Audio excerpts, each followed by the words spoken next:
o con los judíos o con los vascos, ¿no? Con los gallegos también, con todas las autonomías. Piensen que España todavía es un territorio que está disputando al interior de lo que ahora conocemos como el Estado español ciertas independencias que no se dan. Por ejemplo, los catalanes, ¿no? Que piensan en Barcelona, todos los grandes problemas políticos que hay porque las distintas autonomías tienen distintas culturas, distintas lenguas, historias milenarias y muchas veces se piensan a sí mismas como forzadas a integrar algo que se llama España. Entonces es una construcción muy compleja desde el punto de vista político y como realidad geopolítica es bastante también difícil de rastrear porque tiene una larga historia de miles de años que viene desde la antigüedad en donde esa unidad confronta, está tensionando con los distintos pueblos que le integran, ¿sí?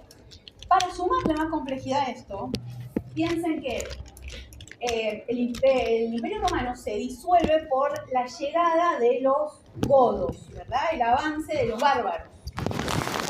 ¿No? Una historia así muy de la escuela secundaria. Son muchos pueblos los que llegan, los godos, los visigodos, entre otros. Eso que la denominación latina se llama bárbaro porque hablan latín. Básicamente esa es la idea, ¿no? Bueno, hay un periodo de esplendor que es el del reinado visigótico en España. Entonces también hay una unidad ahí asociada con el imperio visigótico que es heredero del imperio romano y que viene a representar esa unidad, dicen los historiadores todos, ¿no? Entonces, fíjense cómo se van superponiendo estos ideales de unidad que van apareciendo, ¿no? ¿Qué ocurre después? Y hago el paréntesis. Es muy importante el tema de dónde vienen estos ideales de unidad, porque después son los que les van a servir a los españoles para defender la idea de una pureza española o qué es lo español por excelencia. Pero fíjense que como realidad tangible no existe, ¿sí? Es una aspiración, es un ideal producto de esa cultura. Todo esto es bastante crítico para cuando llegamos al siglo VIII. ¿Sí? Siglo VIII después de Cristo, concretamente por convención histórica el año 711, que es el año de la conquista musulmana de la península ibérica. Retengan ese periodo. Porque los españoles, se piensan a sí mismos como puros en confrontación con esa avanzada musulmana, ¿sí? Con la llegada de los moros, que cruzan, ¿sí? Desde el norte de África y que van copando toda la península ibérica. Después los turcos van a avanzar, pero en realidad hay oleadas de sirios, de bereberes, y todos pueblos que son de lo que ahora llamamos Medio Oriente o del norte de África, ¿sí? Esos pueblos viven durante 7 siglos en la península ibérica, en ese periodo que la historia de España llama conquista musulmana, y van formando distintas unidades políticas, por ejemplo, califatos. ¿Sí? El califato de Córdoba, por ejemplo, es uno muy famoso. ¿Esto lo tienen? ¿Lo han visto alguna vez en sus vidas? No. Sí. ¿Sí? ¿No? No. ¿No saben o contestan? Ok. Díganme qué hora es, así... 1:30. ¿Ya son 1:30? Sí. ¿El califato qué es? El califato es una unidad política sobre un territorio que está gobernado por un califa, que es un gobernante, ¿sí? Es una figura política que representa una comunidad. Entonces, esos califatos tienen una historia y después otras unidades, ¿no? Políticas durante 7 siglos en la península ibérica. Y van manteniendo asociaciones, tensiones, guerras, y los pueblos españoles católicos o cristianos, podríamos decirle primeramente, son una parte nada más de todo ese gran mosaico cultural que acontece en esos 7 siglos. De hecho, hay muchos mitos también que tienen que ver con la diversidad cultural que ocurre en esos 7 siglos, que hablan a veces de las 3 Españas, ¿no? De un periodo de convivencia casi legendario entre musulmanes, cristianos y judíos. Y gran parte, según esa visión de la mitología más de la unidad en la diversidad, hablaba de avances en disciplinas del saber, en formas de transmisión del conocimiento que tenía que ver con el trabajo colaborativo de estas 3 culturas. ¿sí? Durante mucho tiempo. Pero, a ver, al mismo tiempo que se dio ese proceso que ellos llaman conquista en la historia oficial española, también hubo intentos de reconquista por parte de los cristianos. Entonces, hubo momentos mucho más pacíficos dependiendo de la zona y de cada siglo, de cada situación política, en donde se daban alianzas o había guerras. ¿Sí? Son 7 siglos. Son los 7 siglos de la Edad Media en España. Son muy complejos, ¿sí? Pero desde distintos puntos de vista podemos pensarlo desde una visión muy cristiana de la historia. Bueno, es el periodo de invasión, es la invasión del moro. El moro invade, impone estructuras políticas, casi reduce a nada a los cristianos y los cristianos tienen que volver a recuperar el poder de todo el territorio de la península ibérica. ¿Por qué? Porque están inspirados en la idea de la Hispania romana o del imperio visigodo. ¿Sí? Donde van a buscar esta idea de, bueno, ¿y nosotros qué éramos antes de que llegaran los invasores? ¿Y éramos romanos o éramos godos? ¿No? Entonces van a construir ese mito hacia atrás. Esa es la unidad, esa es la pureza. ¿Se entiende? Bien. Después hay muchos planteos desde la historia que son muy complejos. Porque la pregunta filosófica, casi de filosofía histórica, es cuando lográs vivir con otro durante 7 siglos, ¿qué tenés que reconquistar? ¿No? ¿No son españoles esos españoles? Sí, de hecho hay una gran mixtura y una gran heterogeneidad de pueblos que se van dando en la península durante esos 7 siglos. Tenemos los cristianos, ¿no? De origen godo o visigodo. Después tenemos celtas, íberos, judíos, los judíos que preexisten a los romanos, ¿no? Que son los judíos que van a ser expulsados en España en 1492, ¿no? Después tenemos moros. Cuando los moros son expulsados van a quedar los moriscos, que es la población hispánica, cristiana en principio o secretamente musulmana. Procesos también de conversión forzada, que ya veremos en el siglo de oro, porque es donde se dan, ¿no? Después podemos encontrar los bereberes, ¿Los godos no estaban en ese entrevero también? los godos estaban en... Godos, visigodos, sí. godos, todos los Esos son los pueblos bárbaros que estaban en toda Europa. Lo que pasa es que en esa construcción del mito fundacional de España, ellos los toman como parte de esa unidad que quieren recuperar. Entonces, por ahí, para los franceses, si recuerdan Pantagruel, godo es una mala palabra, ¿no? Porque el godo es el que está en contra de ese humanista que latiniza bien. Bueno, para los españoles, los godos son los medievales españoles, por excelencia, los puros, digamos. Hay un mito racial ahí, por supuesto, ¿no? Después hay otros pueblos, están los mozárabes, que son los árabes cristianos. Hay mezclas, ¿no? Los musulmanes españoles, los mudéjares, se van combinando, ¿no? Toda esa riqueza lingüística y cultural también habla de un periodo de esplendor, porque cuando hablamos de los scriptoria medievales, ¿se acuerdan de los monasterios?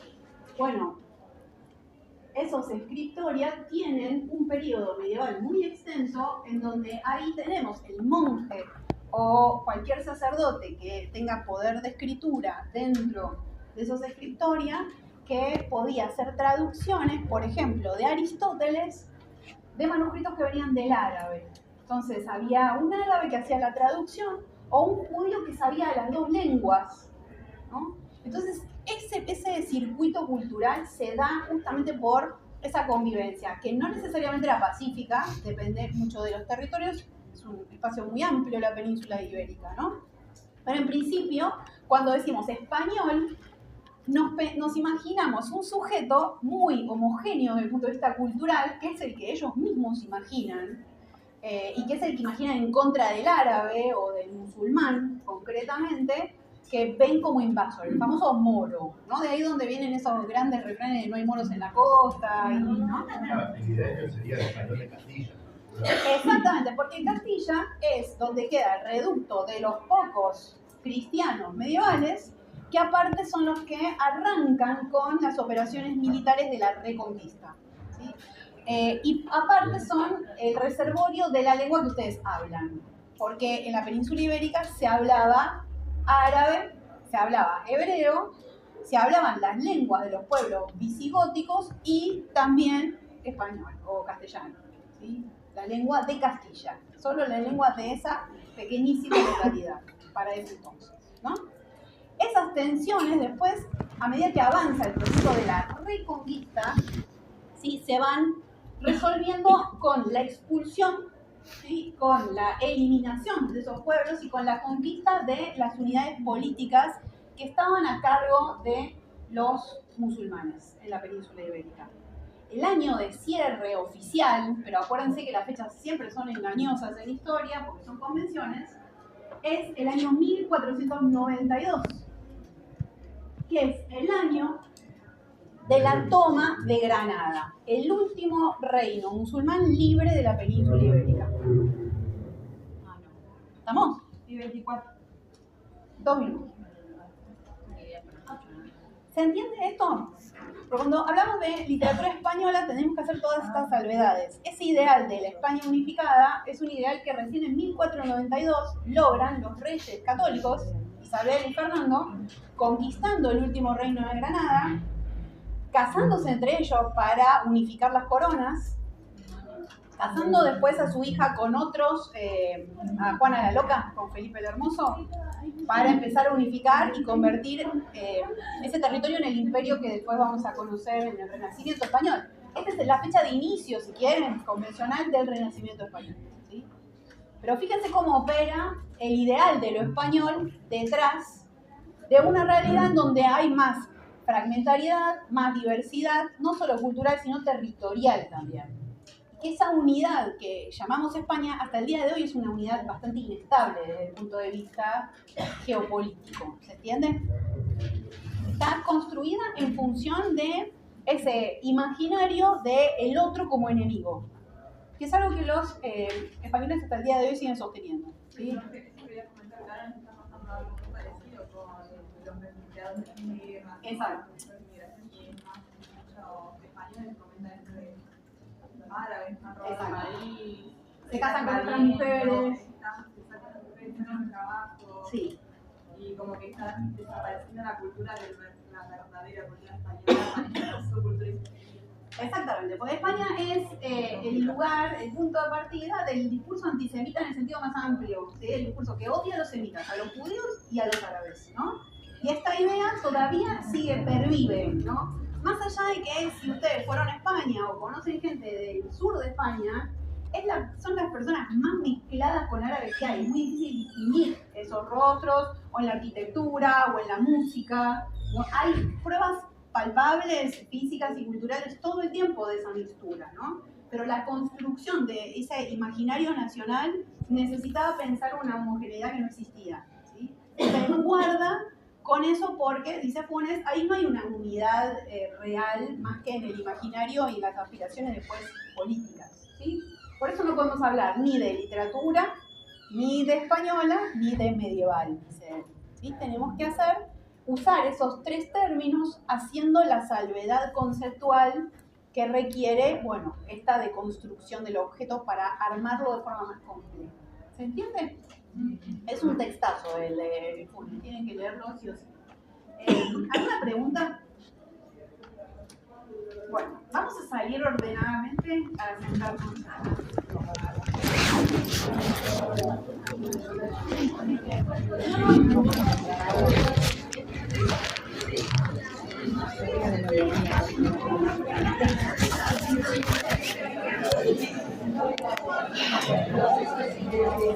Ahí, ¿cuánto se va a estar ahí? Como 40 minutos, ¿no?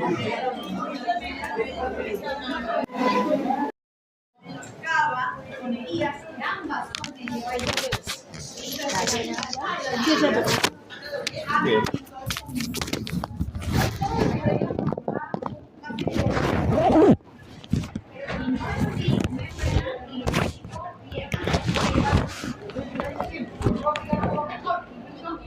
esto no lo saben, ¿sí?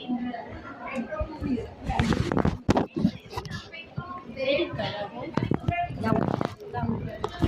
Trabaja con aspectos materiales. Eso es muy importante porque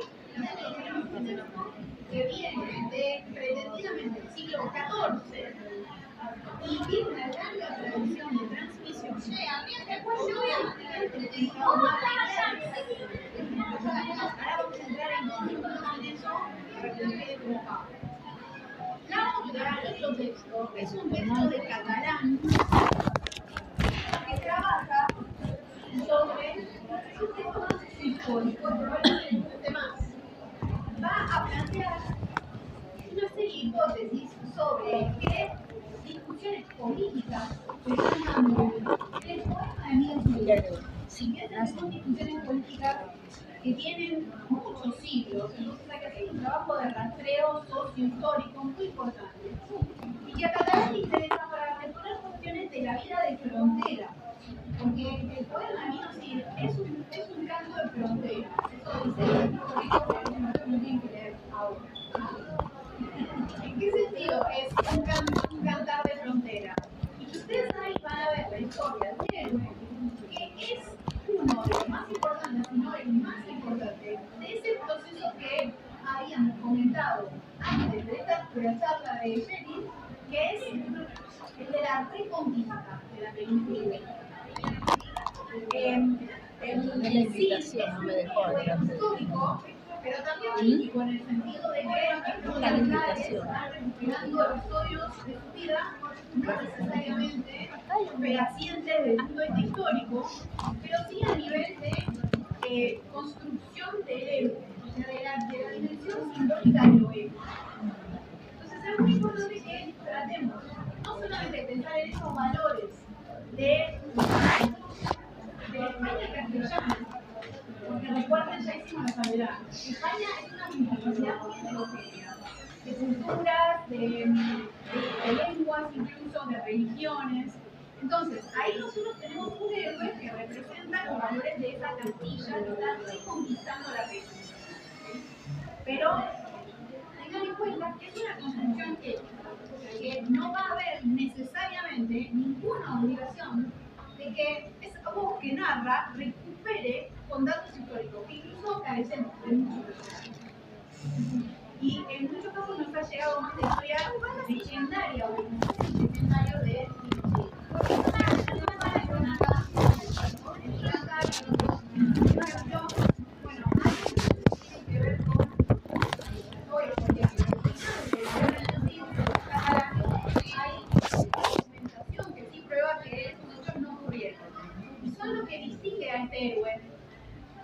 en función de lo que nos llegó a partir del poema que ustedes van a leer. Otros textos que sobrevivieron, que nos llegan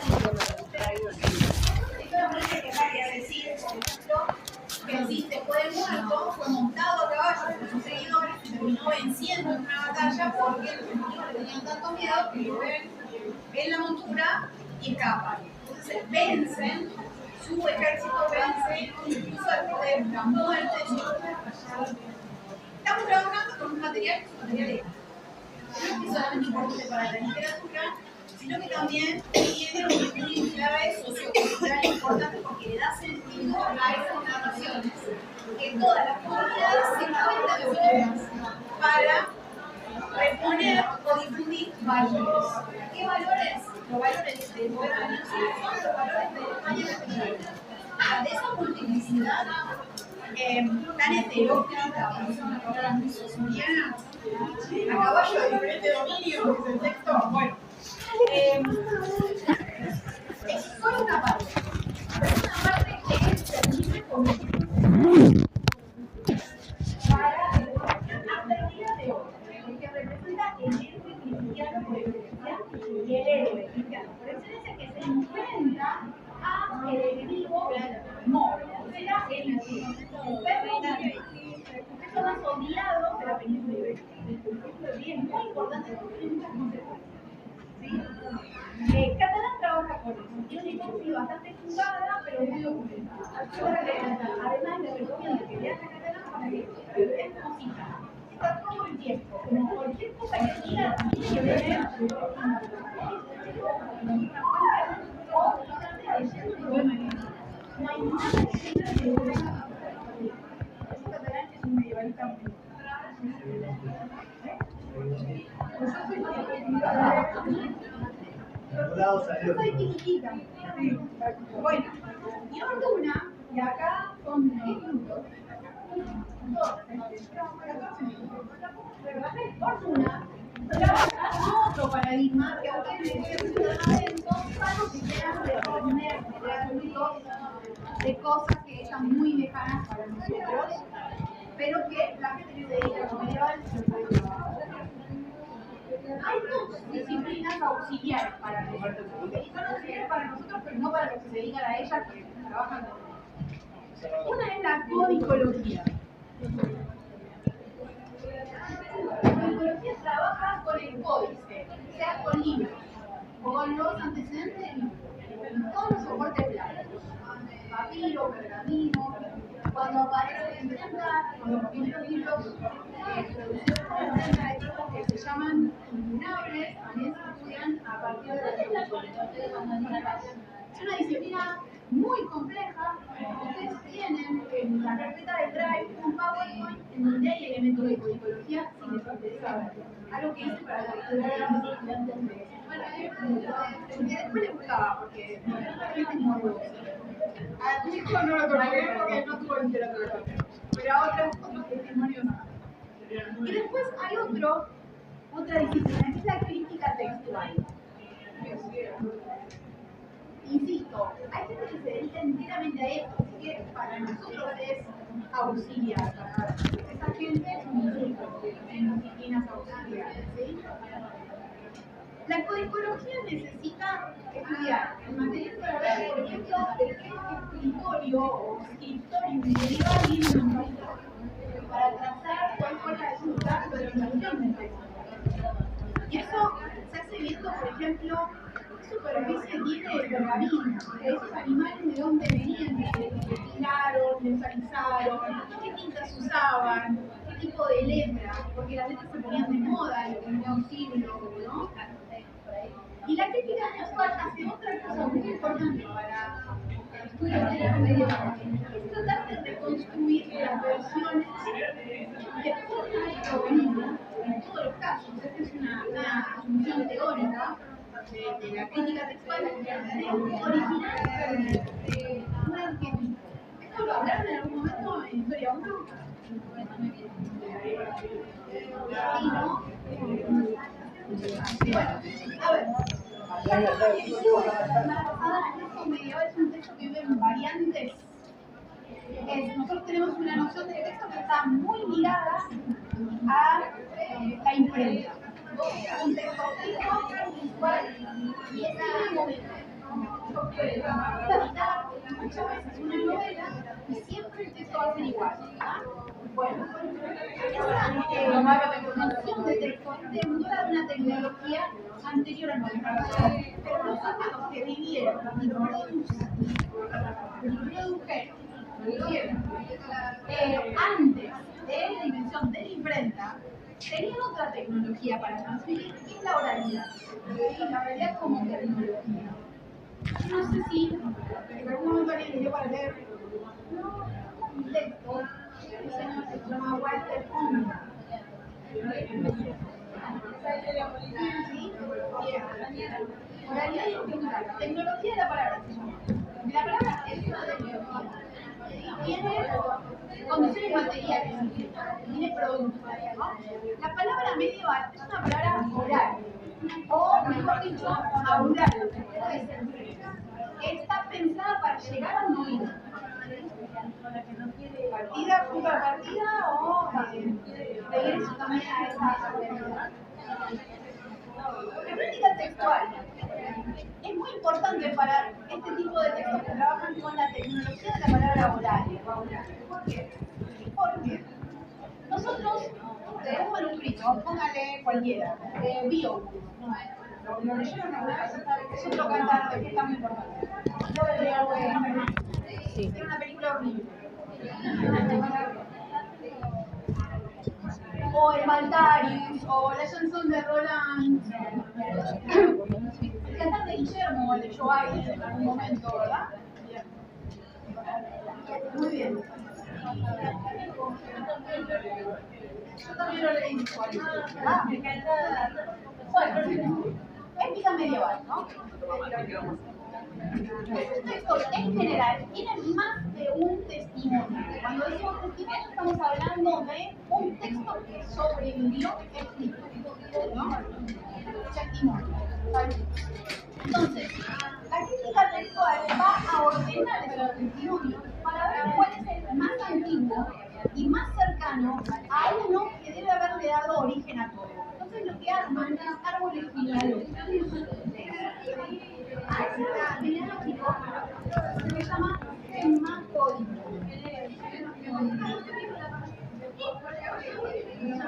Hay un arquetipo original perdido, siempre está perdido. Es una noción teórica de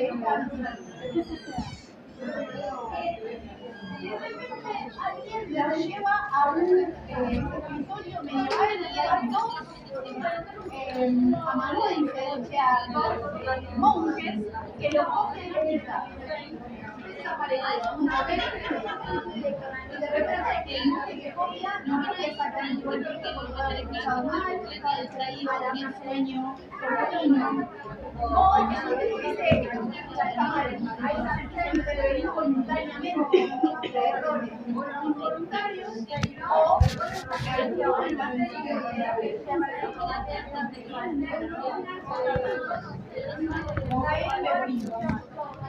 ¿sí? Y así, imagínense que es un fuente dedicado para otros.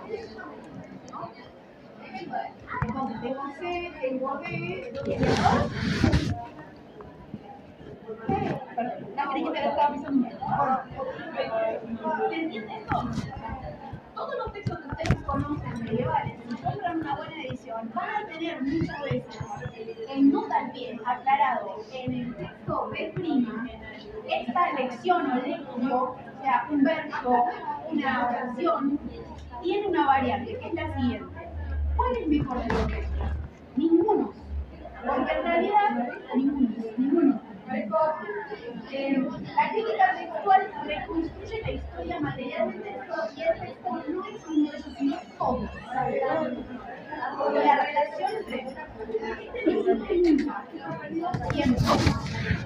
¿Por qué? Porque suponemos que por una cuestión de más materialidad no se consigue. Vamos a llegar a un arquetipo, ahora voy a sacar un arquetipo. Con el poema mío. Un texto. Este tamaño único.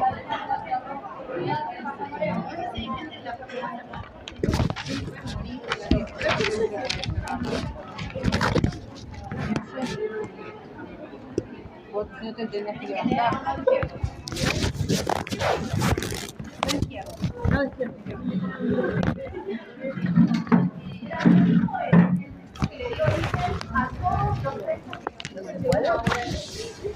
Por ejemplo, yo no me acuerdo, la llantita de Colás tiene varios manuscritos, ¿no? Ponele que sobrevivió este y este. ¿Cómo sabe el investigador? Porque es el trabajo de ver cómo esas variantes pueden haber dado origen unas a otras y los ordenó a esos manuscritos o a esos testimonios en un árbol genealógico. ¿Sí? El arquetipo tiene que haber sido siempre el primer texto que le dio origen a todo. Que por una cuestión teórica nunca existe. Siempre vamos buscando lo más cercano, pero perdido, ¿no? Exacto. Tienen una fase de oralidad y tienen una fase de escritura. Y ahora eso lo quiero dejar claro para que cuando vayan a Orduna entiendan de qué está hablando, ¿no? Porque la fase de oralidad tiene la interpretación siempre distinta. Exacto. Y porque aparte el concepto de memoria, uno dice el juglar, va de pueblo en pueblo, durante muchos años, en determinadas rutas, porque hay rutas comprobadas por donde circularon ciertos cantares de gesta. Por ejemplo, en España, el Camino de Santiago. ¿Sí? La ruta de peregrinación a Santiago de Compostela es una ruta en donde aparecen una gran cantidad de cantares de gesta. ¿Sí? ¿Cómo andan, chicos? ¿Te puedo molestar un segundito? Ya sé que fue, pero digo, antes de que arranque del todo, ¿podés venir un segundo con tu teléfono? Ah, creí que no te iba a decir algo.